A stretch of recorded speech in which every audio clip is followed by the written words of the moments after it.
boys. Let's do this thing. A little baseball start here. 7:08 first pitch, or 7:06. There we go. It wasn't too late. All right, but anyway, it is Thursday, June. Oh, I got held up there on June. It's our first June show here, guys. June 3rd. Welcome everyone to Living Room Sports Talk. Look at this. We got the full room here. We got Kim McCauley, Chad Catcherboom, Zach Rothenberger. We got the great Edward, or should we say Max Bordas here in the studio. Let's go, baby. June, how are we? Oh my God, dude, how are you, man? After that Sixers win last night. I'm pumped up. Got back at around 11:30 from the center, feeling amped up. Stayed up till around 1. I'm regretting it today, but that's what happens when you get old, Bob. It does. I warned you about that. I did warn you. You did, Dad. All right, but anyway, we got a great show. How was everyone's Memorial Day, by the way? It's been a minute since we all been alive together. My liver hurts. Yeah, same here. That's trip to the Outer Banks is fun until you have to drive home. Oof. Yeah, Seattle's the same way. That's a double oof. Yeah. I'm like, I such some mojitos, some seltzers. Yeah. I'm learning now. I'm getting close to 30 here. I gotta start making adjustments. Yeah. I get bloated after 2 IPAs, so it's horrible. It's so bad now. It's horrible. Yeah. But I'll tell you, it's not horrible. We got a great show for everyone today. So we're back in the lab. I feel like we haven't been, I feel like we haven't had a show in a minute. You know what I mean? We had Memorial Day, we had Myron on, which was awesome beforehand. But we're back in the lab, a little sports chatter. All right, but to that point, let's get into it. So we got a great show for everybody. So we got Max obviously with us. We'll talk NBA and NHL playoffs. We obviously got the live chat always cooking per usual, and they're always great. And then we got some summer pet peeves. We'll also talk about athletes that you'd love to see in their prime or just, at any point. And the menu, which I feel like is going to be the best part of the show tonight. It's going to get a little spicy tonight, By the way, this sounds horrible. Is it Antonio Bourdain? Is that the chef's name?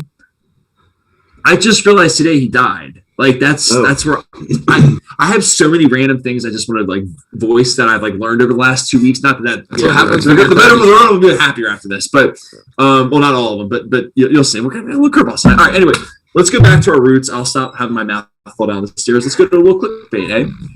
Yes, sir. Do you want me to go first? I'll just get the ball on. Yeah.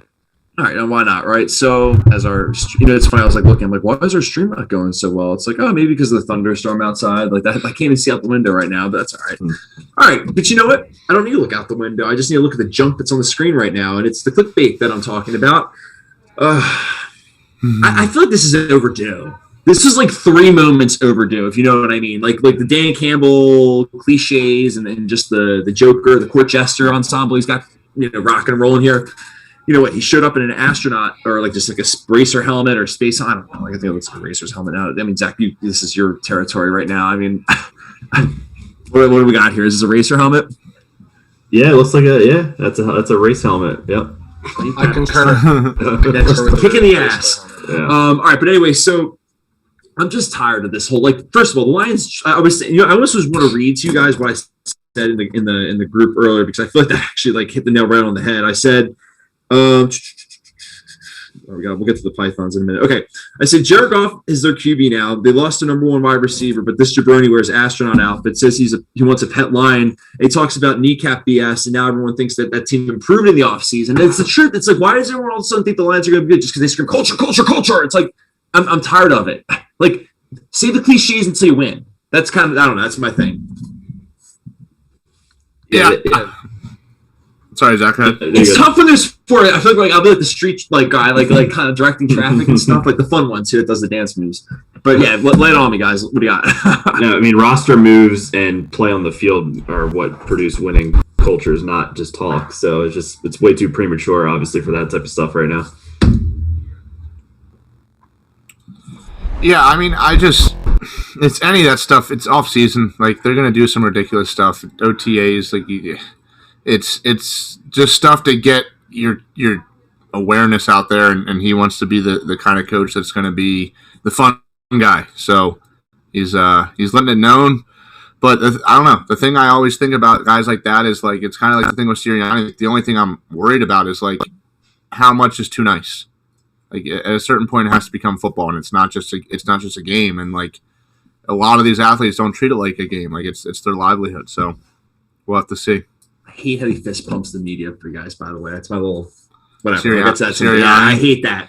Yeah, he won't be doing that the first week when they lose, and the entire media Right just after that, writes yeah. 900 articles about how he's the worst guy in the world. But Yeah, no, I mean, I think from a culture side, it's great. I think you need to build something like that, especially from a head coaching side of things. But I've also seen that route go the way of when it goes to shit, the whole team goes to shit. You're kind of riding off that energy and that passion, and you're kind of in belief of what he's saying. And when that's not working, anything you feel like comes out of his mouth isn't going to work either. So we've seen it before at every level, including the NFL. So it's all hype, and who knows? Maybe they'll be good. It's doubtful. Maybe it will stop raining here too. Probably won't.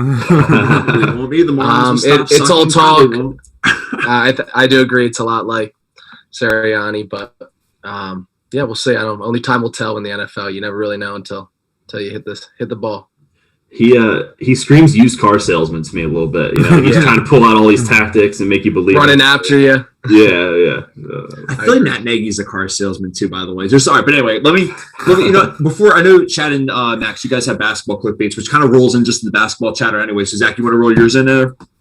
Yeah, I honestly forgot this we'll call it an event is even happening this weekend, but it's Floyd Mayweather versus Logan Paul is apparently a thing, and of course ESPN comes out and the rules are set, Mayweather versus Paul. And let me read you the rules, because the rules are basically set up so that way like neither person will lose. Please do for the people. Lose.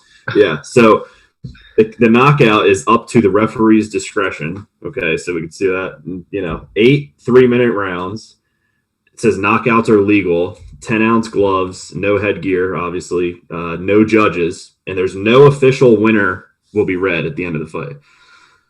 So it's just like everyone blows out of proportion because it's Mayweather and Logan Paul, and then Logan Paul comes out. I believe Floyd is washed up. I believe he's old. He's frail. I believe his time's passed, and I'm going to capitalize on that. And it's just such a hype train that's not even really – there's nothing really to hype because clearly no one can technically win or lose. And Floyd Mayweather is a businessman at this point. Like he's 50-0 in his career. He's not going to put his lose a fight to a fake YouTube star, whatever it is. It's just all garbage. That class that you had in high school that like it doesn't matter at all, and it doesn't matter. Like if anything, that like at best you just gotta like not fail it, and like that's I guess this knowledge. I know the fight exists. Like so I'm not called that film class at Westchester, Bobby.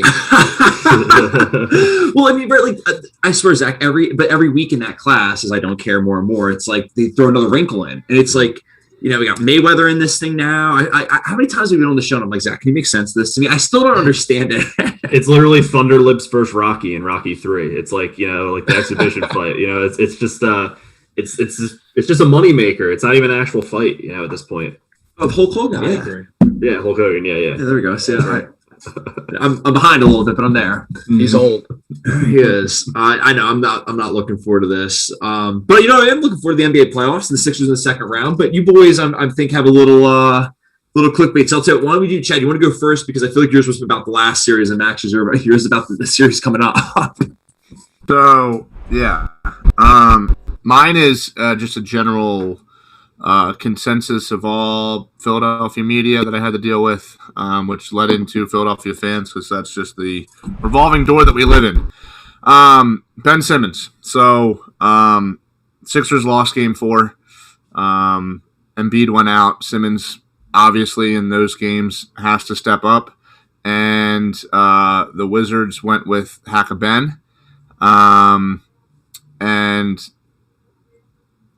Kieran's showing me going at Bodner. But okay. It was great. It was great. It was amazing. that's not what I'm talking about. Well, his stuff was clickbait. That's why I feel like you've been a crusader. Right. Even you're like basically. I guess my point was I wanted to bring that one up, Chad, because you're not just a crusader on this show. You're calling it out all day long. Like you're out there fighting for everybody. So I don't know. I thought it was important to let people know that you're the crusader out there. Sean Connery. Yeah. All right. So I can twist it that way then. So there we go. So I was trying to put it on a tee for you. Yeah. So. They went with Hack-a-Ben, and he didn't make his free throws. Well, he did. He split every single one of them, but we didn't get stops on the other end. So, of course, the entire game got blamed on him. And we had to go through an entire 2-day span where instead of talking about the guy who's an MVP finalist who got hurt, not knowing what the injury was and how long he was going to have to take to recover, instead of talking about that, our media decided to talk about and slander Ben Simmons once again, like we don't completely 1,000% in this point in his career understand who he is. He is a point guard, like he's not a shooting guard. He is a point guard who distributes the ball, has the number one pass to 3-point percentage in the league, plays insane defense. He's up there, gonna probably be number 2 in defensive player of the year. Should be one. Yeah, should be one, but it's probably gonna be number 2 in defensive player of the year. And that's 2 straight top 5 defensive player of the year for him. And beyond that, like he has a triple-double waiting to happen in every single game. Like he rebounds. He does every single other part of the game besides shoot. Like I get it. I would like to see him shoot more as well. But for us to sit here and harp on the non-shooting, and it's not just like a little bit of harping. Like it is like we need to get rid of this guy level of downgrade every single time we lose some kind of important game that he doesn't have his 100% all in. And it's just getting ridiculous to me. Like we need to understand in these moments what the most important thing is. Like we lost 1 game to the 8 seed. That's not that big of a deal on the road, right? We were coming home for game 5. We are going to win it without Embiid anyway, which we ended up doing. So why aren't we talking about what's wrong with Embiid? Why aren't these reporters literally on the phone every 5 minutes with the Sixers, like, you got information yet? Okay. Oh, he hasn't gotten his test yet? Okay, let me just tell everybody else that. Like, they just sit there and do nothing and then get mad. Like, I got blocked by Bodner because I got yelled at, or not yelled, I guess I did yell, but I tweeted at him basically saying, like, dude, nobody cares about Ben right now. Like, we want to know about Joel. And he's like, oh, sorry for me not including this in my article. Like, I didn't bring up your article. You were on 94.1 talking some bullshit on Ben Simmons when literally we have no idea what's wrong with our superstar. Like, no idea. Like, there was no information for an entire day on what was wrong with Joel Embiid. And it's just ridiculous to me. Like, the 76ers themselves broke the news on Joel Embiid. That does not happen in other organizations. Like, we are one of the top 5 cities in sports, like just overall, and you're telling me we don't have good enough reporters to literally dig for information. Dig. Like, that's your job. You are paid to do this. You're not paid, I guess they are at this point, paid for clicks, but we need information. That is what you're there for. So that got me all in a loop for now. I guess it's day 3 of it, but there it is. It got it out there, though. I mean, I understand the frustration. I know, K-Mac, we talked about today when we were talking, but it's just a lack of appreciation from a whole entire Philly media. I mean, it's all I can't even listen to 94.1 because they're just looking at the negative sides of everything. One week they're saying Nolan, Harper aren't superstars, and they go for a bomb and 2 RBIs and pitch a complete game the next game, and they're all on them. And it's the same thing with Ben Simmons. It's just a roller coaster, and it's people looking at stat sheets like he says he does everything in the game besides score the basketball. Okay, you know, he had 20 and make free throws. I want to add that in there. Joe has a good point. That's I'm not throwing hands. I know. I would just like to bring to light there's a piece of a detail that has not been mentioned vocally. It has been mentioned in the chat, and I just want to bring that to light because I think that's an important piece. By the way, what are the odds that this Amazon package I just got delivered to the right spot? I highly doubt it. But it's sorry. I just got that notification. But anyway, right, free throws. Just like Amazon delivering this correctly, both should be very simple to do, and it just seems like both are very difficult. I mean, yes, like it's I always come back to is like at the end of the day, if he is more than proficient, like if he is top level in the NBA at rebounding, at assists, at playing defense, like playing defense overall, which includes steals and blocks. And 1 through 5. Yeah, of all positions, like how much can I complain about? Like, I would like to see him improve, and it would be great if one time, at some point in his career, he's a 70% free throw shooter. But like, it's like we're grasping for straws, man. Like, if he improves his free throw shooting, are we just going to be saying every single game, like, why didn't he shoot that 25-footer? Like, that's what it's going to turn into. It's just going to, like, the next little minor microscopic thing is what it's going to turn into. I think, Max, I was going to say, you got something to add real quick? Because I was going to say, I think you and I are kind of on the same page along the lines of that mentality he brings. And while I agree with Zach and everything else he does, or excuse me, Chad, I just feel like he doesn't have that like big time. I'm not saying he has to be Kobe or Jordan, that it factor that kind of wants to be in there, wants to shoot free throws. And I was sticking up from earlier talking to K-Mac. I was at the game last night. I saw him early shooting free throws there. I saw him leave the locker room early at halftime to go shoot free throws. And I kind of put it in that perspective of like he's great at all these things, but us as Philly media, and this is the glass half empty, even though I'm a big Simmons guy, is like I haven't seen him develop anything since he's been here for 4 years from a shooting side. I don't need him to be a great scorer, but I need him to work on and get better. I don't see him as Siakam in Toronto like a couple years ago. I just feel like he. But that's the thing, like. He hasn't developed his jump shot, but if you like that sky hook he lays out every single game now, that yeah, I agree. No, I'm not even from a jump shot side of things. I'm just saying from free throws even. Like that's something that should be worked on. Know your flaws and develop them. Obviously, he's become a better defender, and there's things we can look at and say, hey, he's developed here, he's developed here. I think he's a better passer than he was in college. Even he was a great passer in college, but there's certain aspects of the game that hey, I'm making a living off this sport, and if I truly want to win and benefit my team even more than I am, which at this point should be a defensive player of the year that can guard 1 through 5 and can distribute the ball better than anyone for the most part, what can I do to be better? And when I say that it factor, I just feel like, am I saying he doesn't want to win? No, I'm not saying that to that set of, but I'm just saying in general, I feel like there's another level he hasn't gotten to yet, and I don't know if he ever will. I hope he does. That basically just says, hey, I want to be better. I know I can be better. I can make this team better. What do I have to do that? Well, and to that point, I was going to say, let's celebrate the win. For sure. Like they won. Sure. They won last night. Like that's the biggest thing, right? Like that's the biggest takeaway to me is like they won the game. I think I start reaching and looking around where the panic button is if they lose game 5, but they didn't. And I thought they looked really good. So real quick to that point, it's funny. I kind of put up on a tee here. So the Sixers move on.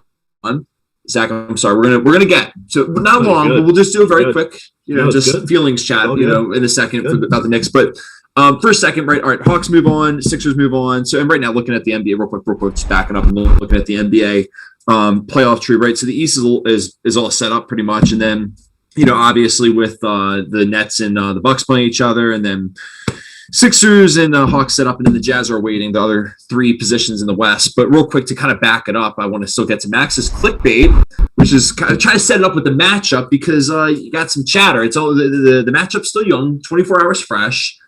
People are talking in Atlanta, Max. People are talking. It's hype train with Trae Young, but I don't really think they're getting into. I saw a tweet today that said, in quote, if Joel Embiid doesn't play, the Sixers will be swept by the Hawks. One of the coldest takes I've ever heard in my life. And just from NBA side of things, if you really want to look matchup to matchup, it's not good for the Hawks, all bias aside.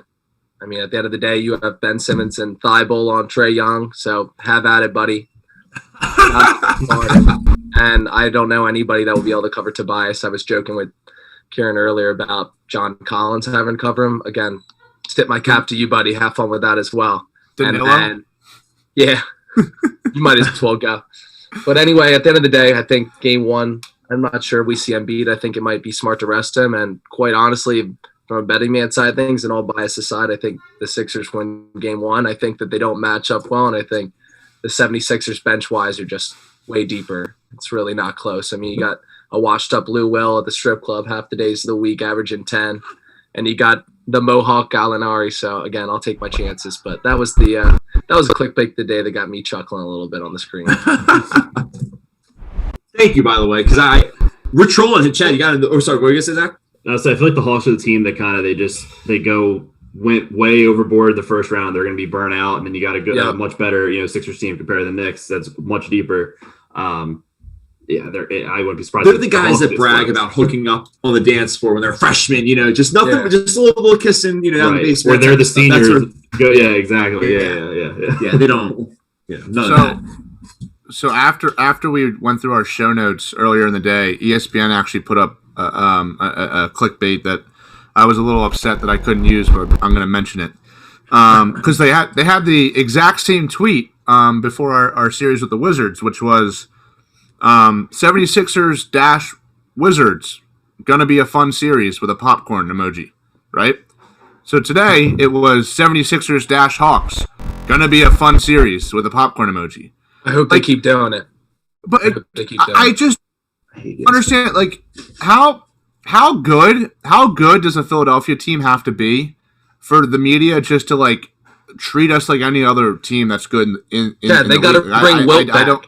And then that was the last one. It makes no sense. Like, we're playing out of our minds. We're playing out of our minds. We, like, again, MVP candidate we played without, and we smoked the Wizards. Smoked the Wizards. Like, it's unbelievable. Never in doubt. Like 3 minutes through the third.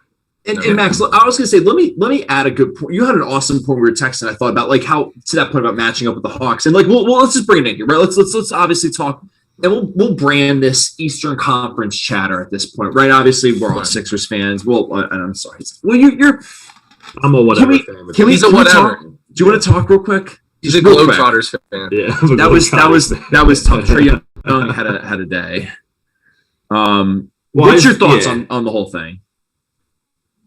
I mean, look, I'm happy that the Knicks were able to do what they did. They, the 4 seed's a huge accomplishment. Obviously, you kind of choke when you lose first round, though, 3-1 especially, or 4-1, whatever. But I don't know. I'm happy. It was good to see them playing competitive basketball, towards the end of the season again. And I think, maybe a couple additions or one addition to the team can make them, even better next year. So overall, it was positive because no one really expected them to be a playoff team this year. So. I think Thibodeau did a hell of a job his first year, so it was nice to see. But Trae Young is also a little. Well, that's what I was going to get into that because you as the show has gone on for a little over a year now, I don't think anyone's ever heard me come to the defense of a New York team. But I'm going to do it. I'm absolutely going to do it. This series is for the New York Knicks, and I want us to absolutely obliterate Trae Young. Because here's the thing. What you have to realize in sports, no matter how much trash talk you've gotten or whatever, like, especially after the pandemic, like, how happy these fans were to see their team just to be good again. Like, they're not competing for a championship, but just to see them be good again. And you were up, they were up 13 points before that last 3. Mm-hmm. And he specifically waited until they were getting a standing ovation to chuck one up from 30 feet and then take a bow. Like, dude, the moment's not about you. Like, that moment is not about you. Your team had already won. If you don't want to take a turnover, throw it to the worst guy on the court and let him take the turnover, like on getting a shot clock violation.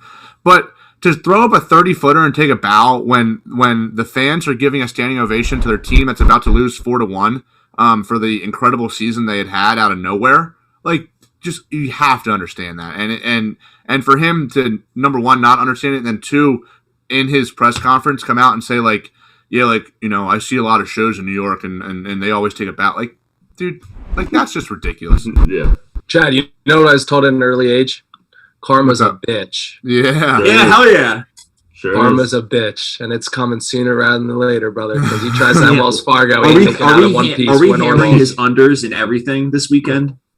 I'm hammering him to be in the Jennersville Hospital near me by then. Well, real quick, let's get into the chat real quick. I agree. Ron had a great point earlier just about how the media will only give us credit when we host a trophy. I agree. It's to that point. It feels like the refs are going to do it at this point too. With the Eagles, the same thing. That whole playoff run, nothing. Win the Super Bowl. All of a sudden, best team in the world. Like, best team ever. Like, okay. That's when you say it. And then I also love what always number one fan said, hey, wins a win last night, which I agree. Now, real quick, so looking like we were saying, kind of rolling into that Eastern Conference chatter. I mean, we start with the Sixers, right? They played great last night. Max, I mean, you were there. You saw it. It was amazing. Yeah, 100%. I mean, just seeing that surgence of Maxey kind of growing in front of our eyes when going into playoffs. If you ask me, watch every game of the Sixers, I say, I don't know, maybe he plays some trash time at the end, maybe 4 to 6, get a spark. He's grown up right between our eyes. I mean, obviously he's picked up the defensive game from Danny Green and Thibault, and he's in the gym every day working, and obviously he's explosive on the offensive side. It's been incredible to watch. And then, listen, take it or leave it with Simmons. You can like him, you can hate him. It doesn't really matter. He showed up. He showed up when it mattered in every single category yesterday. And like you and I were talking about, K-Mac, just Tobias really coming back to life with Doc again, like he did when he played with him before. And he's averaging close to 15 points more now from series before. I told you they got rid of that clogged sink with Al Horford, gave him a little bit of room to work, create his little fadeaway, back him down, and use his strength. But no, I mean, there was a lot of pieces I looked at last night. I was like, holy shit! Like, you might not have Embiid, and I'm not acting like that's nothing. You won't need him later down the road, but to act like this team right now could compete with the Hawks is silly to me. Like I said, the bench will outscore them drastically, in my opinion, and I'll take Ben Simmons on Trae Young every possession, personally. But all by side, that's my take. I think they have more scores, more consistent scores at that. I think they want it more, and I don't see the Hawks winning any game in Wells Fargo. This isn't Madison Square, baby. He can bow everywhere else he wants, but I just don't see it go down like that in a full-capacity Philly crowd, but that's just my take. Yeah, you better be careful. Like I said, karma's a bitch. It's coming.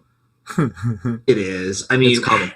Well, and I guess real quick to that point, do you mind, like, I feel like you nailed it. That Ben Simmons and one against Westbrook, like that ended the game. And I think there's some, like, closing time is something to be said about these teams when they what a do that type of stupid stuff. Foul too. Well, listen, I mean, not only that, but he takes a foul to bitch at the ref the quarter before, just a selfish foul in general. So everyone's in their head. And like, if anyone knows anything about Philly sports, the last thing you want to do to yourself is draw attention to yourself, because then everyone just hones in on it. The people that don't know the sports, people that do know the sports, going together as one in that stadium. That happens. Yeah. And guess what? Yeah, it was a dumb foul. And guess what? Not only did he take a dumb foul for himself, put himself in foul trouble, and he had to leave with 4 fouls a minute later, everybody in that place knew right away, like, it's time to go. They're strapping down on defense. Ben Simmons creating offense, then puts one in with an and one, put him in foul trouble. That was the stamp on the package right there. That building was rocking last night, and it's just going to get worse and worse. So not to keep harping on I am going to keep harping on my Simmons points, but how many stars in the league can we name that number one are able to do this, and then number two are willing to do this, and that is going from your main position and starting a playoff game at the 5.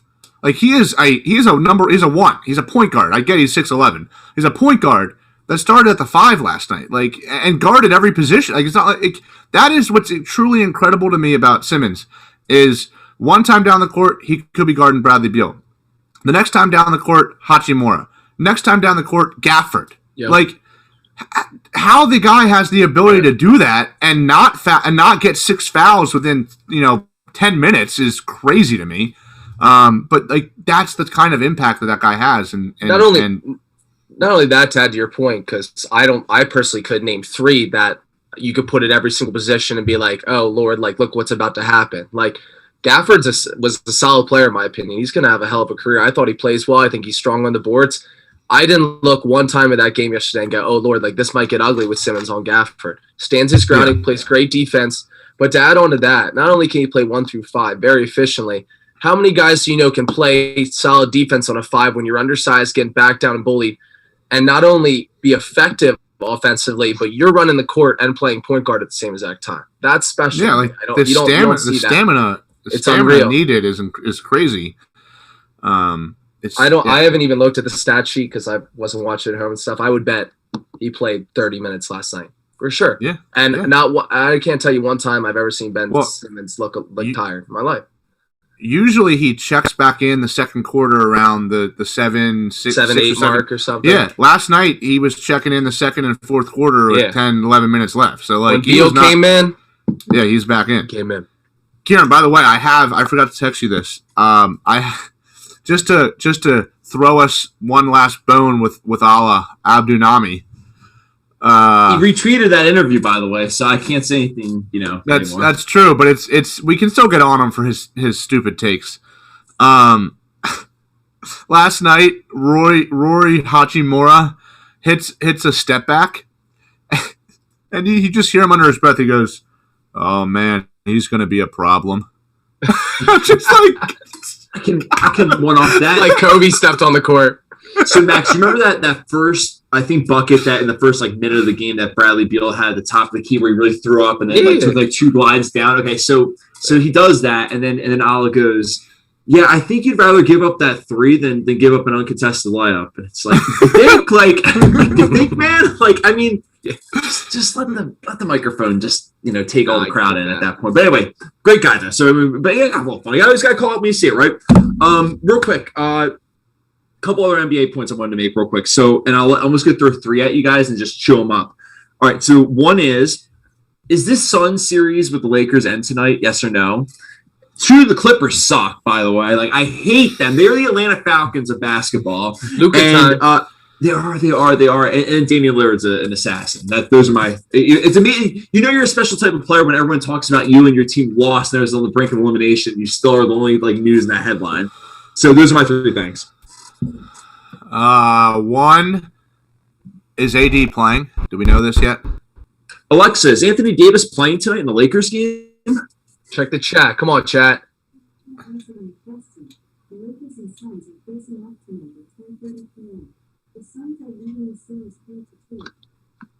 Yeah, that didn't help. I actually just did you learn that from me? Because I just said that, Alexa. Damn it. I got you. Here it comes. Oh, we got Dr. Bordas. Anthony Davis is Max Boris on the show. Dr. Edward at night. Let's see. I would say cue the Jeopardy music, but anything that's related to Jeopardy, Aaron Rodgers, the Packers, mini camp, training camp, OTAs, it's true. I always need the green screen right now just to be like, not here, nowhere, nothing there. So he's a game time decision as of now still. So I'm guessing when he gets on the court, he'll figure it out. I think he plays. So he's going to play. He plays. Yeah, it's a groin. It's a groin. It's not like Embiid where he's gonna nothing's torn. Possibly tear his meniscus more. So I think he plays, and I think they do win tonight. But I think regardless of if he plays in Game 6 or not, they're gonna lose out there. Or is tonight? No, yeah, Game 7. Yeah, sorry, Game 7. Game 7. Sorry, I when they go back to Phoenix, I think they will lose that game. I don't know. It's the LeBron that everyone gets afraid of every postseason is not there. And I think the Suns sense that. So I think they'll win at home tonight where they're more comfortable. But I think when they go back to the road, it's not going to be pretty, and they're going to lose another barn burner out there in Phoenix. No. And then what were number 2 and 3, Kieran? It was 2 and 3 was the Clippers suck is number 2, and number 3 is Damian Lillard is an assassin. So there you go. Yeah. Yep. So two. Yes, the Clippers suck, and yes, it makes me feel a lot better when people try to say that Doc wasn't the right choice as head coach because he's the reason that all of his teams collapse in the playoffs. Well, we're seeing it firsthand with the Clippers team that's not much different than last year. Same 2 superstars. Thank you, Chad. Leading the way, and they are still struggling in the first round. As well as it took me a whole half of a day to get over this. Last night, seeing Kawhi Leonard throw that shot up from the corner and just completely airball when it was a 10 times easier shot than the one against us 2 years ago. Mm-hmm. I was just like, oh my God, dude! Where was this when you're running halfway down the baseline without taking a dribble and then just chucking one up and it hits the rim 9 times? He traveled, but we're over it, right? We don't think about it. He did travel. Real quick, Max, before you lay out, because I want to put this on a tee for you. I'm just at least going to crawl into the body bag for a minute. Crawl in, brother. Because I was one of the people that was really on this Doc Rivers stat. I'm not completely off it, but I think you got me pretty much I'm just looking back one more time before I get on the train. But I think you did a really good job of cleaning up that murky Doc Rivers closeout game statistic, and I want to hear. Lay it out for us. Yeah, no, I mean, I think from early on at Doc Rivers, when you're thinking Celtics, like I was telling you before, I think he runs into a LeBron on his way into his prime. If not his prime, it's kind of hard to tell over 18 years what his prime really is, personally, and I'm a LeBron guy. But you run into that with we'll get to that. You run into that with the Celtics team that's aging at that point and has some locker room problems as well. I mean, not saying that they should lose that series, but the one they did, they lost. And I don't necessarily blame that on Doc. I think at that point you have 4 superstars in Allen, Garnett, Pierce, Rondo, all of them to the point where you have a coach, but some things are better left unsaid at that point, even from a coaching side of things. When you have stars like that have won championships, it's kind of like a team thing at that point. I think, especially in the NBA, you see that a lot. Hence why the Lakers are the way the Lakers are right now, with Vogel having to have some sort of power and not doing anything with it. Which leads me into those takes that you're talking about. I got a hot take for all three of those that you just said. Lakers, Suns. I think Lakers win tonight, and I don't give a hoot if AD plays. They win either way. But I do agree with Chad that they lose in Phoenix either way, with AD playing or not. Ooh, that's my spicy take as a LeBron guy. Even two, I think the Clippers are not great, nor do I think it was Doc Rivers' fault. So, like, I applauded Chad for saying so. But not only that, my hot take is I would not take three. I cannot name three players right now in the series that are healthy right now that I take over Luka Doncic right now. No, that's how good I think Luka Doncic is right now. You cannot give me three players I take over him right now. That's how good I think he is right now. Like, he's the way he's. I'm just like if there is something that gives me hope, it's that somebody along the line will show Ben Simmons like videos of Luka shooting and just be like, why don't you try this? Like the stuff he does off of 1 foot just in the middle of the lane, like, it's incredible. You can't defend it. Stat of the day for the chat: Luka Doncic in 14 playoff games in his career has more 40-point plus games than he does 25 or under. Wow. That's crazy. That's insane. Insane. So why the Clippers do suck, and I agree with you, and they blame Doc and whoever else, and thought Ty Lue would be the answer, considering he piggybacked on LeBron for a championship.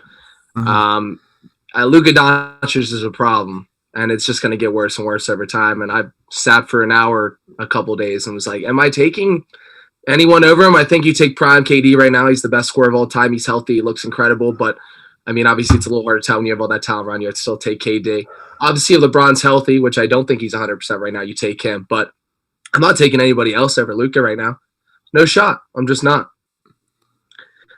He's averaging like 36, 9, and 8 with Kawhi and Paul George on him, two of the best defenders at that position in the league.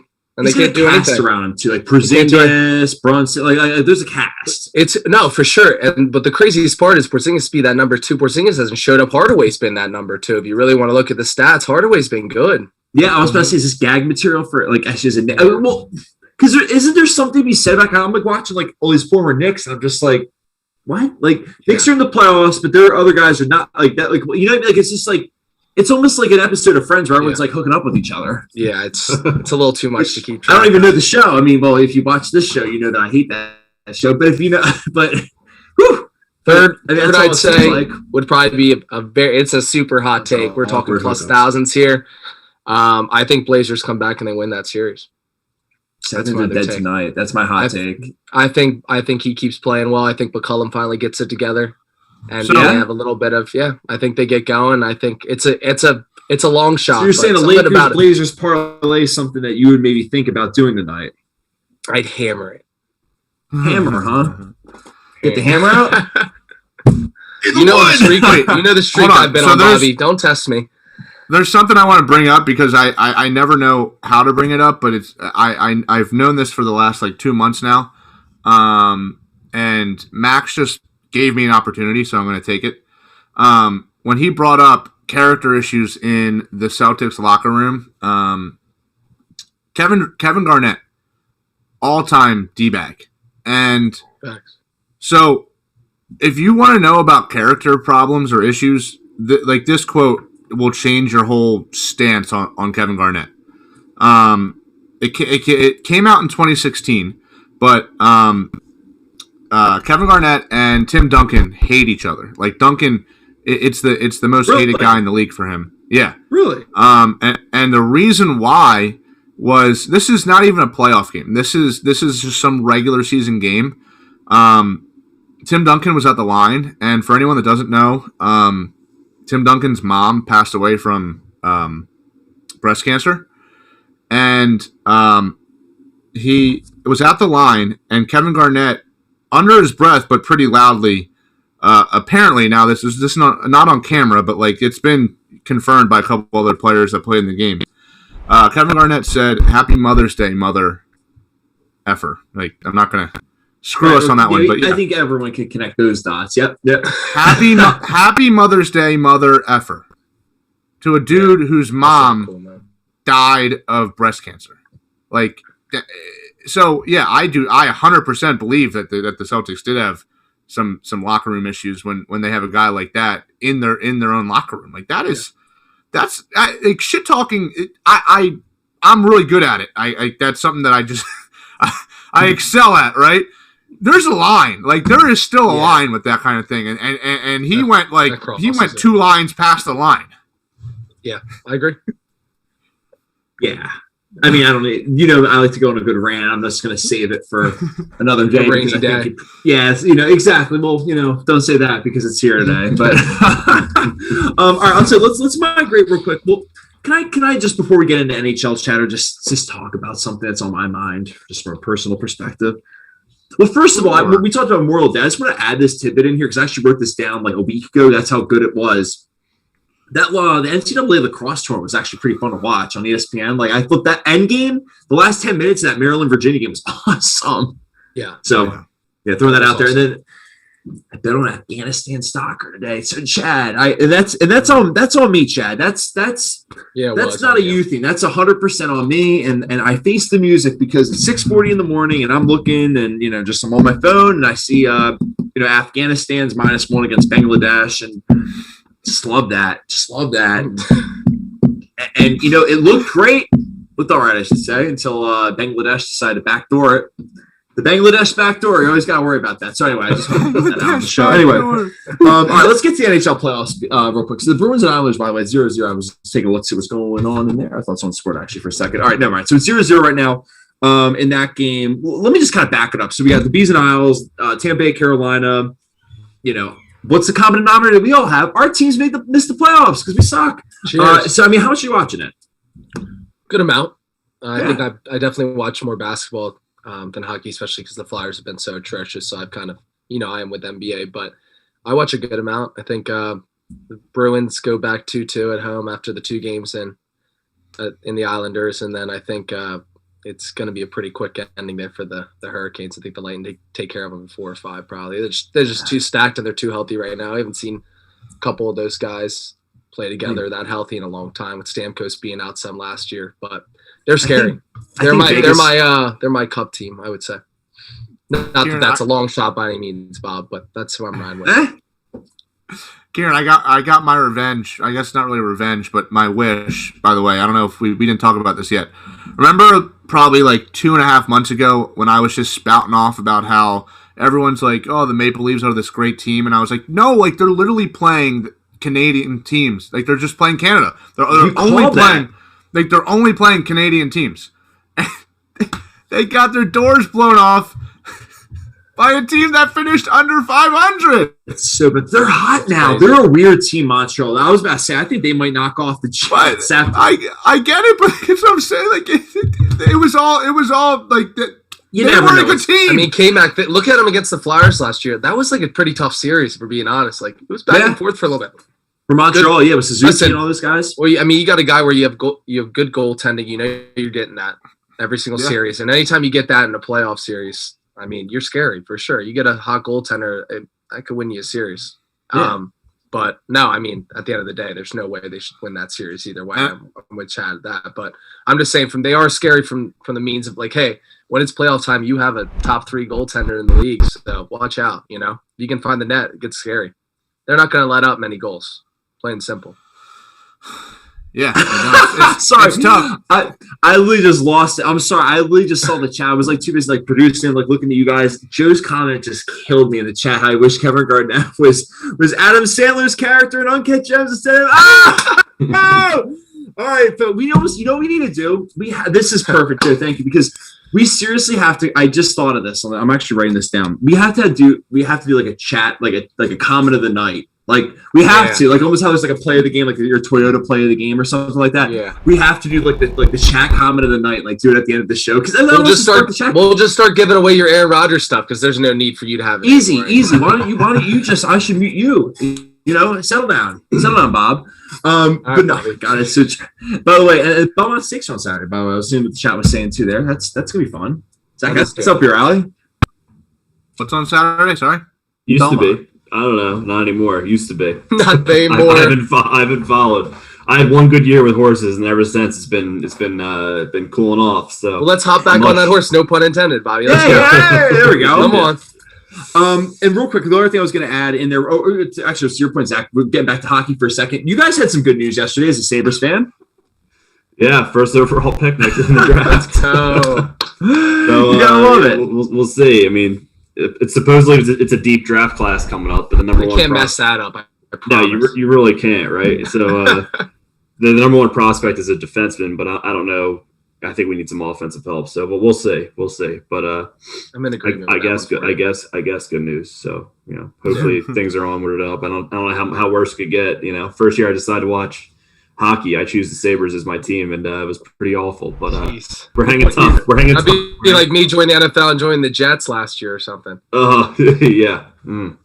But I'm proud of you. Hey, I started at the bottom. I started at the bottom, so I can't get any lower, right? Yeah. When you win the cup someday, because we won't, but you'll win it someday. And you started from the bottom. Now we're here. Sure. You obviously blast that song. Yeah. I might have gray hair, but yeah.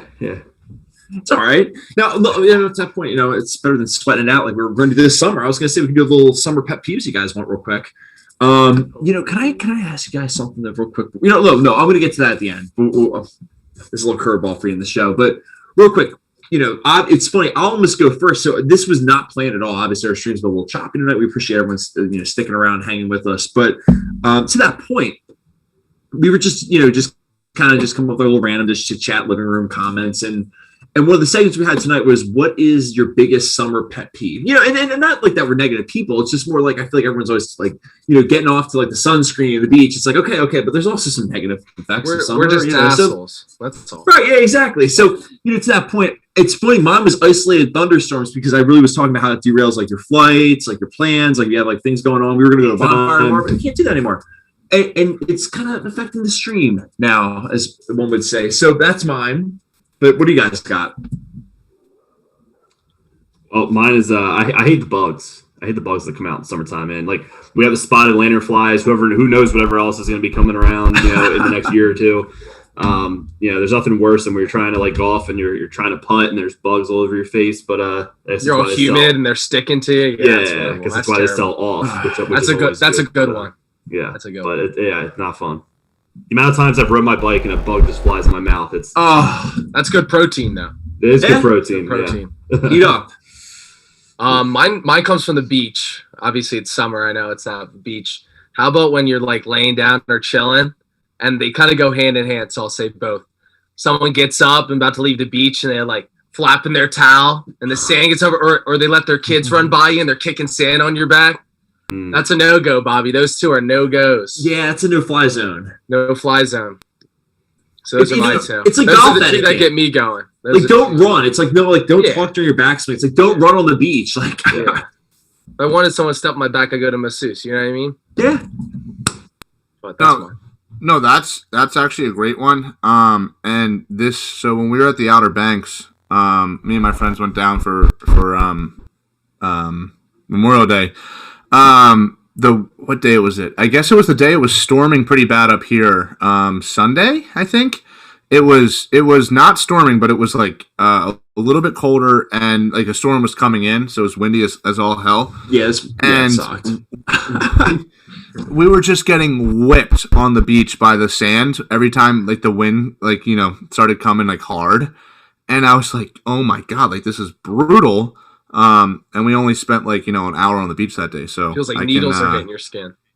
Yeah, I can definitely attest to that one. And so my pet peeve is actually hilarious. It's that every summer I feel like the bathing suits, and I mean girls are a different story because I'm not wearing them, but at least for men, like they're getting smaller and smaller every year. And I'm a kind of dude like at a pool, like I'm wearing shorts, so I really only wear a bathing suit when I'm at the beach. So I don't buy new ones every year. So like I haven't bought a new bathing suit in like 4 years or maybe 5 years at this point. So like my bathing suit goes down to my knees, and I look like a noob because at this point everyone else's bathing suits are literally like 5 Riding the inches. thigh. Yeah, like it's like basketball Riding the shorts in the thigh. 70s. It's like basketball shorts in the Ian will be writing 70s. someone up as Shanahan with it, there. Yeah, exactly. I'm like, dude, like, what are we doing? Like, I don't need to tan my thighs. Like, can we just go back to the normal My thing? little thigh color. Come on now. Don't My say little hey thigh. back, Dad. He loves seeing that. Just save on it thigh. because another 5 years they'll be back in style again. It's like it's a cycle. So. Yeah. Exactly. So it's like I don't want to have to, and beyond all of that, it's like I'm paying more money than I did however many years ago for the fabric that'll come down to my knees to get the stuff that's going to go 6 inches above my knee. Oh, I've always said that. Think about girls. They pay more for jeans with rips, cuts, everything in them, or shirts, anything like that. I never really understand that. It's amazing. I'll tell someone to go have a cat rip them up if they want that. Don't spend the extra $40. Yeah, like Greece, the regular European suits, There you go. It's funny. This is the one thing I was going to bring up earlier, and I didn't. I texted Zach and Chad this earlier, but have you guys heard about this Python challenge that happens in Florida? It's like a tradition. Not until you said it. Yeah. I literally had to read this for like a half hour to like fully wrap my mind around it. Florida's a different country, man. It is. It's not part of our country. Let's be realistic. It's an interesting little add-on here. So apparently in the Everglades, if you had said to me, "Hey, Kieran, there are pythons in the Everglades," I'd first of all probably say, "Yeah, maybe." But second of all, you said, "Oh, they're there." I'd be like, "Okay, I guess they're there." I wouldn't think it was like a problem that they're there because I'm like, "Well, there's alligators there. Like, that's a hell of a fight." But anyway, so yeah, no, right. So anyway, I'm reading this thing and it says, "Oh, the Florida Python Challenge starts today," and I'm like, and I see the picture like going around DeSantis had like the picture of the python. I'm thinking to myself like, is it like a thing where they release pythons into the Everglades and they catch like mice and rodents? And then like I saw, so that's why actually this whole thing started. But anyway, if you're not watching the video version, I'll read real quick what the old Florida Python challenge is. And the Florida Everglades is a beautiful ecosystem, unlike any other in the world. It is home to a variety of rare and unique wildlife, including a diversity of native breeds. That's not breeds, it's birds. I can't read because the thing's so small. But birds. Get your reading glasses. There we go. Yeah, I know. Oh, I can't see so good. Chana, come on over here. I can't see so good. But native, it's Senator Woman, right? Anyway, native birds. I said mermaids. Jesus, mammals, fish, and reptiles. And this is where it gets to the good print. Thank you. However, some reptiles, like the invasive Burmese python, do not belong in the ecosystem and pose a threat to native wildlife. The Florida Python Challenge is an exciting. I can't even talk. Conservation effort which helps protect the rare Everglades habitat and the animals. At this point, popcorn reading would have been a struggle for me. I think we got to go back in a time machine. Was. I know it was, wasn't it? But anyway, all right. So basically, they're removing the pythons from this. So they're killing them, but they're humanely doing it. It's actually interesting. So it's basically a challenge where they kill the pythons, but they have like all these like different like humane ways of basically like instantly doing it, where like they don't feel anything. But anyway, that blew my mind today, though, boys. I like a good bit. A very good bit. Yeah. I wonder how many people like die trying to do it every year or get severely hurt. I think anyone. I think because the things are non-venomous. But could you imagine like being like, oh yeah, because you read it's $25 to sign up to do it. They don't pay you to do it. That's the best part. The best part is I saw the FAQ page. I like really clicked on like every single one to like read all the questions. So it's like, how long does it last? Like, how can you do it? Like, which ways can you kill it? Like, I'll go spend my money in a club in Miami there, Bob. I'm going down to Florida. Are you? I'm saying I'd rather spend my money at a club down in Miami, Bob, than pay to go find a python strangle me to death. That's my hot take. It's a fair take. All right, real quick, let's run in because I know we're wrapping up. We're getting up on the show here. So, especially the basketball started. By the way, the Bruins are winning 1-0. All right, real quick. Do you want to talk real quick? I thought this was a fun segment. We were talking a little bit about athletes that you wish you saw in your prime and all that. Get up, right? So, is there an athlete you guys wish you could have seen, whether they were alive, not alive, right? Prime, like basically, you could have just they weren't around for a ticket when you were able to buy a ticket to watch a game. So, who would you pick if you could pick one in a time machine? Yeah, exactly it all. Yeah, sure. So for me, it's Wayne Gretzky. I feel like his career lasted from 79 to 99. It's like I was alive for part of that, but not like, old enough to really comprehend and really appreciate probably what I was witnessing. And I feel like there's certain sports where like if you see someone play like just amazing, like I feel like hockey, you would like some sports you can watch, like whether it's baseball and someone can have like a bad game or you might just not notice it, like how great they really are, like the whole time. And I feel like with hockey, like you're constantly seeing just greatness. Like with basketball, you would see because someone's on the court a lot. You see greatness. Right. I feel like with hockey and with Wayne Gretzky, I feel like would have been a hell of a show to see in person. Especially in the '80s with him. Look at the hockey guy here. Yeah, Let's go. Yeah. There we go. I'm walking on thin ice with that. All right. That's better than what I could think of. So yeah. Mine would be Reggie White, big football guy. Big football guy, one of the best ever did, not the best at his position, and had a run with the Eagles and with your pack. So I think it's a win-win for you and I think he's one of the best to ever do. And from what I heard, it was a movie, and we'd get to see him on the Eagles as well to make it even better. So I think I'd go with Reg. It's crazy. I was literally watching the '97 Super Bowl with the Packers, and I was like, oh my god, I wish I'd seen Reggie White play. I was literally thinking that watching that game, especially watching the Packers defense now, Bob. I mean, could use him, I know. I'm coming at you, Lois. It's all right. I'm about Someone to use a has joke or pencil trick in my eye if Aaron Rodgers doesn't come back. So it's okay. It's all right. I'm about to go hop in the shower for this thunderstorm's done, so I'll meet you there. Yeah, there we go. All right, real quick. So, Chad, what you want to go? Yeah. I was waiting on you. Actually, I feel like yours is the best one. So, do you want me to go first, real quick? Yeah, sure. Okay, mine's the obvious one. Wilt Chamberlain. I feel like everyone always goes Jordan LeBron. I feel like Wilt's actually the correct answer, and it's funny because all you have to do is like Google Wilt Chamberlain. You see some ridiculous stat. Like for example, one of the stats he had in the game was 53 points, 32 rebounds, 14 assists, 24 blocks, and 11 steals. Like those are YMCA stats, Bobby. Like not even like the funny thing is I could play with a bunch of 10-year-olds and I still would have a hard time like getting that stat line. Like you know what I mean? Like that's what. Yeah. Like it's funny when people think like, oh, it's a video game. It's like, no, it's not. Like it's real. And the funniest thing is, I was like, I gotta get a little B-roll going. And I thought about if you just watch this, of course, that's the choppiest stream of the night. But when you watch this, just like looking at how like his workout, like everyone, Max, you love this because I feel like we can share this take. I hate when someone brings up Wilt Chamberlain and they say, oh, he didn't play anyone back then. I'm like, shut up. Like, you don't know that. That's absurd. That's so soft of a take. And it's funny when you watch these like highlights, everybody's still playing above the 10-foot rim. I'm like, it's the same game. That'd be the same take as me saying that LeBron's better because I feel like the players in the NBA are better now. Like, that's not a take. That's just a cop-out. Right. Plain and simple. No, I totally agree. So that Wilt was my guy. All you can do is play who you have to play against. I mean, you show up and you play. Plain and simple. I mean, and if Wilt, I don't even know what these things are called, but if Wilt had those stupid ass things that these NBA players wear on their legs at the end of a game, that basically takes over for having to take an ice bath, which does not all that effective. If they had the recovery that these NBA players had now, it'd be the same game. It's just that's technology, dude. Yeah. Well, and that's the other thing. It's funny too. Think about if he had 100 points and ESPN existed then. Like, good God. Like, if LeBron James scored 100 points today, like, everyone would be like, that's it. Shut the network down. Like, it's a holiday. Yeah. Like, ESPN's done for a week. We're going on vacation. Yeah, exactly. It's just like, we're just going to play LeBron James highlights all day long. All right, but anyway. But, Chad, I feel like you had the best one of the bunch. You went back to World War I, which was very impressive. K-Mac wasn't even alive back then. No. Yeah. So, anyway, Chad, you got it.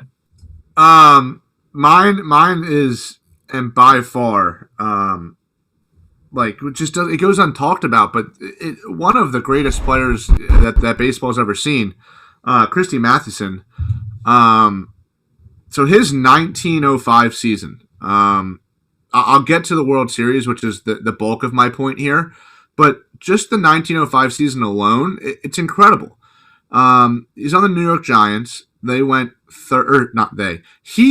31-9, led the National League in wins, led the National League in strikeouts with 206, and led the National League in ERA at 1.28. Like over 40 starts that he got a decision in. I don't even know how many he made in that year, but out of 40 starts he got a decision in, and on top of that, he had a 1.28 ERA. Like, that is just insane. So they go on to make the World Series. Unfortunately, they played the team from Philly. Unfortunately for me, even though I wasn't alive. It was a 4-1 series advantage. They had won. He pitched 3 of the games. 3 out of the 5 games this man pitched in. 0 earned runs. Not a single run. And not even any unearned runs. He didn't give up a single run the entire 3 games he pitched out of 5, right? I can't even imagine that. Like, there's no words for that. It's unfathomable to me. Like, we watched Jacob deGrom go out there and do this every 5 days, which is really cool to see, even though he's on the Mets. Like, this guy was doing it every 3 or every 2. Like, in the biggest series in baseball. Yeah. So, like, that's a good one. That, like, think about what I just said is that a pitcher threw 3 straight unearned. Wow, I can't talk. 3 straight shutouts in the World Series, right? And how many times have you heard that in your life? Never. Like, yeah. Ever. What? How that goes untalked about is beyond me. Like, that's a crazy stat. And I'll say the crazier one, his whole, like, just, it's funny because it's Memorial Day and I obviously got the USA rocking here for the show, but honest to God, I mean, when you read his story about how he insisted on going to World War I to fight with Ty Cobb, he wanted to, and then unfortunately got TB, tuberculosis, in a I guess it was a gas experiment thing over in France. It was, and then they had to go back, and it was just like, and that's hard. Obviously, he passed away a couple of years later. It was awful. I mean, because you're right, it was just such a treasure, and it's just so a shame that like all that happened. Obviously, all that happened, but just on top of that, just, I mean, I wish people knew about him more. You know? Yeah, great. Yeah, it's crazy. Like, that's. You talk about growing the game, like, people need to know about those type of players. Like, every other sport in this country, like, the big time players that did the most for the sport, no matter how old they were, like how far back it is, like, we all know about them. Like, there's some of these guys from the early 1900s that we just have no idea who they are. Like, you've heard the names, but you have no idea what they've done. So, like, that's part of, like, the history of the game. Like, that's how you grow it. And real quick, let me just add in for the chat real quick. I thought there was 2 great points. Well, first of all, Reggie White was such a great guy off the field too. It's just bonus points for you there, Maxie. Yes, and then it's funny, I was laughing. But always remember my family saying in chat how, like, we're talking about bathing suits and you got Wilt short shorts out there, which look like the bathing suits now out there. It seems like. Yeah. All right, real quick, do you guys want to wrap things up with the old menu? Yeah, I'm feeling hungry. Go for it. Oh, I know, Zach, you're starving. You're starving, baby. Oh, you're gonna be in this one a little bit. I think this is gonna be a fun little one. So, real quick, we talk about the menu. We basically do a quick segment. We say, are we gonna order this or not off the menu? So, I'll tell you. Do you want me to I feel like I've been batting lead off. Do you want me to just kind of get mine over with? Keep going, McCutch. Sure. All right, Zach, you want to team me up on this one because it's gonna be not good. I'm trying. Oh, wait, hold on a second. Give me a second. So I got a clue in my head for you. All right. All right. So the Marlins fan, this guy, right? So still semi-early in the season, but so Marlins have lost 5 in a row, and Sixto is out yet again. It's officially time to write them off. It's over. It's over. You ordering that for an appetizer, or is that are you laying off? We're so close to being there. I can't do it because it's May. Like, they're not going to make the playoffs. Yes, you can. It's June. You're hungry. It's one of those things where, like, it can happen still. I'm not sure. Anyone but the Marlins. Yeah, they're not. Let's see something. K-Mac. What got some hope for me? Probably not. They're 6 games out of the division. So I mean, it's June. So it's plenty of time. I mean, the question is, do you feel like you can get some winning streaks going? It doesn't matter. It doesn't matter. We play the Rocky. We're just it's over. It is over. It's over. It's over. Right. I just, I could drag this. Thank you for being a realist. They can't hit. If you want to make money every night, just fade the runs. Like, they suck.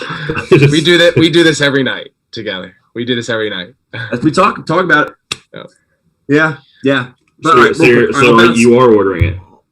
I guess I am. Yeah. It's gonna make me sick, but I'll eat it. It's like Kentucky Fried Chicken. But all right, real quick. Wait, this is crazy, Kieran. Can I say something real quick? Please. Oh my God, I love it. You say you can't hit. So the Mets are leading our division. with a +6 run differential. They've scored 179 runs. They just have the best pitching staff in the league. You guys They're not good at winning baseball games. That's I know, but you guys have scored 207 runs, and your differential is actually a +5. They've scored 179. The Mets have? Brutal. Yeah, the Mets. I'm done with this. I'm done with this world. I can't do Hang it up, anymore. Bobby. It's just not really for me, I don't think. All right, you got Jordan Love at QB at least. Stop. Just this is not the time. This is not the time. I already saw a therapist this morning. I can't do this again. All right. Real quick. Let's jump in. Let's jump in. All right, Z-Man, you want me to take a spin here? Yeah, go for it. All right, so Coach K's goodbye tour is going to be nails on a chalkboard. You ordering that? I think I'm gonna pass. I'm gonna save that for another day. Not a rainy day, but another day. No, I'm not ordering. Yeah, I'm not ordering. I don't think it's gonna be that bad. I mean, he deserves to go out with a little parade. I feel like, winning his coach in NCAA, right? So, I mean, I've seen Chipper Jones, Derek Jeter, whoever else, these little tours, and they weren't that bad. And plus, not to be negative, I don't watch too much college basketball, so it won't be nails on the chalkboard for me. But okay, that's not a That's like saying like I won't throw up on the roller coaster if I don't ride it. It's like you're strapped in. You're on Great Bear at this point. I'm just kidding. No, I don't think it will be. I don't think it will be nails on the chalkboard, just because I think he deserves it, and I think we've seen some of this before. And I think it's when it's done, for the right people, like Coach K, I think is, given his legacy, I don't think it's bad. Okay, He won't LeBron it and make it all about him. He'll be good. Oh wait, we got a LeBron click or menu item for you, Maxie. But real quick, did you guys not see the? I purposely, the people are going to hear this now. I purposely left the audio on this as I talk over it right now. With every time we touch, as this awkward, almost like a sorority initiation, but the bad sorority, that, you're just I never heard of that. Wants to hang out with. Yeah. They're hanging out. It's like some Chick-fil-A there, Max. But anyway, it was really awkward, and I love everyone just basically saying this, just cue this up for the rest of the year. And it's basically what it's probably going to be. So I'm ordering. I think it's going to suck. I used to be a Duke fan as a kid. I'm ordering 2 of them. Yeah, I think not only take it. And I'm going with the Paul Pierce tour for you there, Zach. That's what this is gonna be. Okay, there you go. Yeah. All right. And I'm saying I don't think they have a great team this year. I think they'll be subpar, and in Duke's world, if you're a Duke fan, that's unacceptable. I think they won't do anything. I think they'll make the tournament, unlike last year, just banking on that. But they're getting booted before 32. Probably 32. See ya. Out of here. Bye-bye. I'll say what will really suck through the whole thing is if Duke's one of those on the bubble teams. And then they get in, and it's did they get in because it's Coach K's last year? Yeah, that's and then they lose. Yeah. Imagine that's going to happen. Imagine it's his last game, and he loses to Murray State by 20 in the play-in. or Lehigh. Yeah. See you, Coach K. The first Take care, Chief. It'll be Temple. That's some chalk right there, Bobby. It won't be Temple beating them. Maybe Temple. Nah, it won't be Temple. There's a better shot LaSalle will do in chat. No. But yeah, it's so funny that with LaSalle, I go through the stages of okay, I know we're not going to make the tournament, but the NIT, we can still make the NIT. Can we compete? We lose, we lose a couple more games. I'm okay, so the CAA, will they even invite us to that? And then you're probably not. So our season's over. It's over. Yeah. I'll say keep it in the basketball realm real quick. So you're a LeBron guy, Max. That I am. We're not. We know. None of us are. We know. Let's just be transparent, everybody. It's a tough crowd. We can kind of come into a circle. I'll put it on your spot here for a second. Go ahead. Are you ordering this off the menu? Ready? I'm going. It's a hefty order. It's like enchiladas with all the sides and stuff. So LeBron was soft for walking off 5 minutes essentially before the game ended in Game 5. But you're saying hold the side of treatment too, because you don't want to eat that. That whole treatment thing was you don't want that either. You can get treatment done at any point, nor was he going to come back in the game. So I agree with that. Well, so you're saying soft? I think it's soft too, but I also think you need to imagine this too. And we'll say this from a Jordan side of things, not to as a cop out, but I'll come back to it. You got name one time Jordan ever had 4 starters in an NBA playoff game, and especially in a series tied 2-2, combined for 11 points on under 20% shooting. 4 starters. Probably his first 5 years when he Never. You can't find 1 year. All 4 of his starters had 11 combined points and shot under 20%. You won't find. Is there anything to be said about him making his teammates better though? I mean, I'm not gonna lie. I'm not gonna BS you, Max. I've also seen watching these Lakers games, seeing like these clanks off the wide open shots in the corner. I get that, but I mean, at the end of the day, if you really watch that game, they're in a zone. They're playing 4 men down. Said beat us outside. No one was really shooting the ball, nor could anyone. Schroeder was 0 for 5 from 3. KCP was 0 for 4. Both had 0 points in a game. Played over 22 minutes each. I think you're scoring a bucket in 22 minutes, especially if you're shooting 12. Okay, and then you have Marquise Morris, who had 4, I believe. I think the highest scorer besides LeBron James came off the bench, and Kuzma, who had like 11. It's a joke. Now, I'm not taking. I don't think LeBron did's okay, nor do I think it had anything to do with treatment or any of that bullshit. So I'm not gonna stick up from that. But I mean, from a frustration factor, you have nothing. You have your number 2 player out, who's all you really got at this point, and then you're depending on Caruso and Kuzma to score 15 plus and act like you're going to be in a game. Like I don't think Jordan or LeBron had his best game ever, but if you're going to clog the paint with 4 guys and he's not 100%, he's not going to be driving into that. Like there's no point. He's going to kick it out if people aren't hitting. He took it himself. It was too late in the 30. It's 6 for 10 on threes. I mean, he did what he could. I'm not saying it was anything spectacular, nor have I seen LeBron play better in must-win type games like that. So do I think it was all LeBron? No, not at all. I think everyone wants to put the blame on 1 because either you hate him or 2 because you didn't watch the game and you just look at the score the next day. But what he did from that side of things, from the treatment and walking off, is unacceptable in my opinion. I think it's babyish and it's not right. But if you really watch that game and you want to go on and look at the stat sheet the next day and we had 24, 7, and 8, and that's unacceptable when 4 of your starters score 11 points. I don't care if Wilt was playing in that game back in the day and he has they have 11 combined points and 4 your starters. It's impossible to win. I don't care who you play. You could have played the Wizards with those and you're not winning. Plain and simple. But no, I agree with that. Fair though. I like it. You explained also what was wrong with the menu by you. No. We can't just end it on that, but yeah. From the end of the game perspective now. The waitress was cute. You can't just be like, I'm not ordering that. He can get treatment any hour of any day by any person he wants. And at the end of the day, right now he's hurt.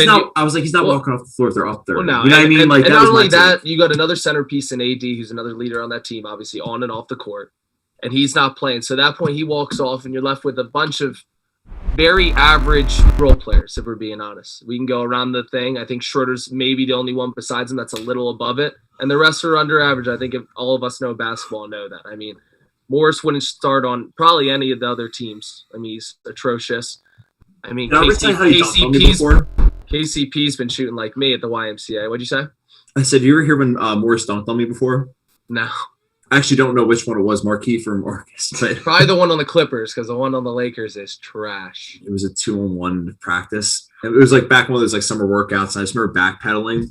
I knew he was behind me, and I remember thinking, like, this is so cool. Like, these are the guys like I remember like booing against when we were on Kansas. So like, cool. it was like, I remember thinking that, like, backpedaling, and then just I remember like kind of faking dropping and like kind of showing like I was gonna like attack like whoever had the ball. And of course they just lob it right up. So I was like turn around, like run back, to, like get my hand up to like kind of like interact. And it's just Max, you'll love this. I remember as he's jamming on me, I remember thinking, I'm gonna tell people this story for the rest of my life. This is so cool. Shout out D Murph. D Murph used to always say Bridges dunked on Murph. Did he? Yeah. Bridges dunked on Murph big time. Oh, I love it. I love it. From that, shout out D Murph. Oh, hell yeah. Little Danny Murph shout out. Yes, sir. Yes, sir. And Mad Dog. Mad Dog's been on the show. We got to get all the Murphys on here. Love them. Irish Night? Yes, sir. All right, real quick. I know we got to get out of here. So real quick, I feel like this is not the time. It's almost like people walking out of the bar. It's like, by the way, someone's cheating on you. And there's like left. There's like, what? Like, Chad, the Giants are going to go 12-5. Come on, Chad. Come on, Chad. Did you say 12 and? Did you say 12 and 5? Steelers 12-5. Steelers 12-5. Not 5 and 12. Correct. 12. Kieran got 12-5 because in our Giants chat, I forget who it said. Or it was Josh. What's your guesses for this year? Like to see everyone's optimism level. And I said 12-5, realistically 11-6, but I'm optimistic. So. I like I go 10-7. So I'm not ordering it. I'm probably honestly telling them that it's like they should take it off the menu. Yeah. You're not. It's not a steak. You're not saying just might throw it on the stove a little longer. It's like ordering salmon at Perkins or something. Like you just oh yeah, you don't do that. Perkins against salmon. There's the analogy of the show right there. Yeah. Wait, hold on. Has anyone ever gone over to the gas station across from the river deck in Philly? I'm not sure. If I did, I don't remember. You're asking me like 7 years past my prime in that category. Yeah, he's 40 now. That's decades. They have chicken in there, like fried chicken, and that's that sums it up. It's what you get. I don't know about that. Yeah, no, I'm not gonna order that.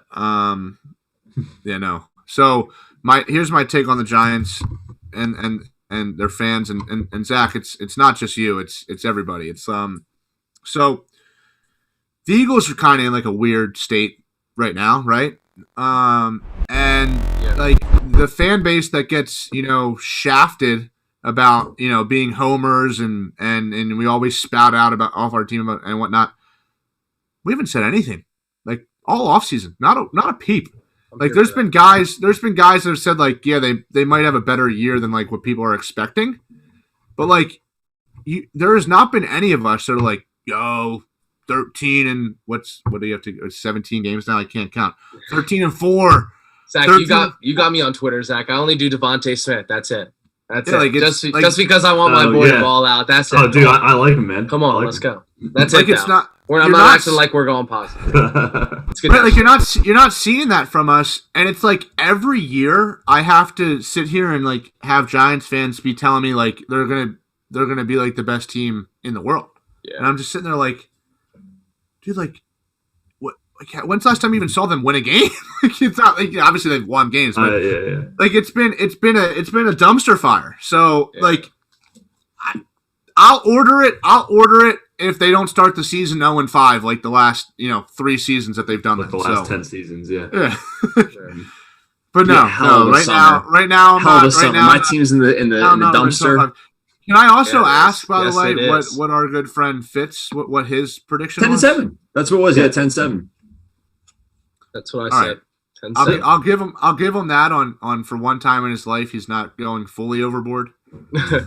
Yeah, I go overboard every year. I don't know. I'm a child when it comes to all right. The first step to addiction is admitting it, Zach. Yeah. It's all right. You can go 17-0. All that matters is you're going to lose the NFC Championship like the Packers do every year. That's really that's what life is all about. Jordan Love, touchdown. All right, all right. To that point, we got to go. That's thank you, Max. This is the perfect way to segue into getting out of here. So we got to follow us on follow us on all the audio episodes, Spotify, iTunes. Check us out on social media, Instagram, Twitter, and Reddit @_GetSidetracked. Check us out on Reddit as well, r/GetSidetracked, and then check us out on the website, www.get-sidetracked.com. Check us out on Twitch as well. Video episodes. Hey, free to follow. Maybe you want to subscribe. I mean, everyone has Prime, so that's free too. I mean, at this point, there's absolutely no excuses.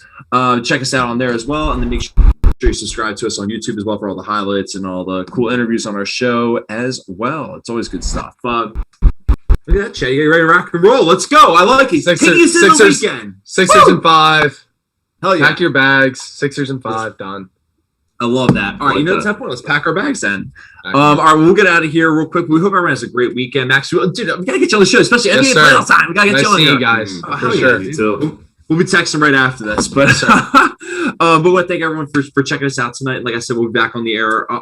Actually, I might not be able to do the Monday show because I have a softball game, guys. Oh baby, we'll figure it out. Yeah. But check us out on all the social. That's why you got to follow us on social media. We'll give you updates on all the shows. But we hope everyone has a great weekend. We're gonna get